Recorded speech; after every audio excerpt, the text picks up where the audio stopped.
Dan ingat teman-teman sekalian, selalulah berpikir kalau kita akan meninggal dunia dan akan ditemani oleh amal soleh kita.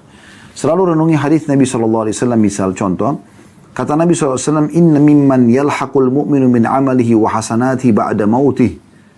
Sesungguhnya, yang akan menyusul seorang mukmin dari amal-amal saleh dan menambah pahala-pahala dia setelah matinya, ya. Beliau mengatakan yang pertama, ilman 'allamahu wa nasyarah. Yang paling besar berkahnya adalah ilmu yang dia pelajari kemudian dia sebarluaskan. Jadi selalu belajar agama dan ajarkan ke orang lain. Ini akan sangat besar sekali manfaatnya. Karena sekali kita ajarkan kepada orang lalu kemudian dia berubah dan dia faham, maka kita akan panen pahala selama dia mengamalkan. Kemudian yang kedua, wa waladan salihin tarakah, anak saleh yang dia tinggalkan yang terus bisa beramal saleh dan mendoakan dia. Ya. Kemudian yang ketiga, wa mushafan warratha, atau mushaf Al-Quran, ya, yang dia wariskan. Apakah dia menghafalnya, kemudian dia ajarkan kepada orang lain lalu menghafalnya, atau dia tinggalkan fisik Al-Quran, ya, yang dia bagi-bagikan. Kemudian yang keempat, au masjidan banah, atau masjid yang dia bangun sehingga dipakai sholat selalu. Yang kelima, au nahran ajrah, atau sungai yang dia alirkan.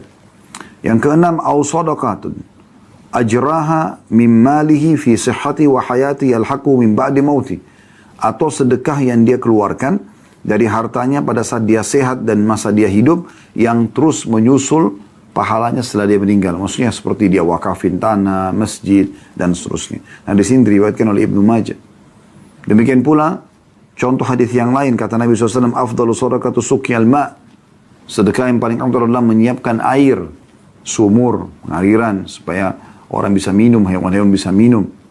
Begitu juga dengan hadis yang lain, riwayat Bukhari, kata Nabi SAW, man hafara ma'an lam yashrab minhu kabidin harra min jinnin wala insin wala sab'in wala ta'irin illa ajrahu Allah yawmal qiyamah. Tidak ada seseorang yang menggali air, sumur, mata air, pengaliran, kemudian diminum dari situ, ya. Semua yang bernejut Jawa, dari jin, dari manusia, dari hewan-hewan buas, dari burung-burung, kecuali akan menjadi pahala untuknya pada hari kiamat. Ya, begitu luar biasanya, ya, seorang muslim berpikir kalau dia sudah istiqomah dari amal soleh ke amal soleh yang lain. Selalu dia pikir bagaimana di akhiratnya. Dan ini sebuah prestasi yang terbaik, teman-teman. Bukan titel akademik, bukan yang lainnya. Tapi bagaimana seseorang itu memiliki banyak amal-amal soleh. Berapa banyak orang mungkin secara fisik kurang, tapi Masya Allah amal solehnya luar biasa gitu. Ya.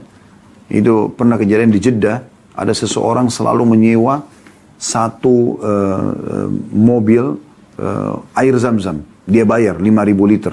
Lalu kemudian dia taruh di pinggir jalan yang dia minta atau dia tulis itu sabilillah, di jalan Allah.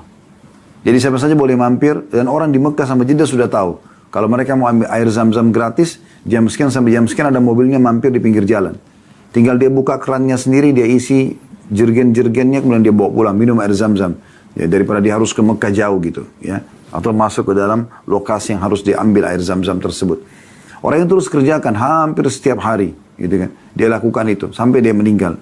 Dikatakan pada saat dia meninggal diturunkan, orang yang turunkan di kuburannya itu menemukan kuburannya sejuk sekali. Dan sedikit agak basah lembab gitu. Dan mereka menemukan ada sesuatu yang nyaman di liang lahat itu ya. Padahal pada saat itu lagi musim kering, musim panas, musim peceklik di Saudi. Biasanya sampai tanah itu pecah. Tapi Allah SWT Maha Kuasa. Allah memberikan kebaikan-kebaikan pada orang-orang seperti ini.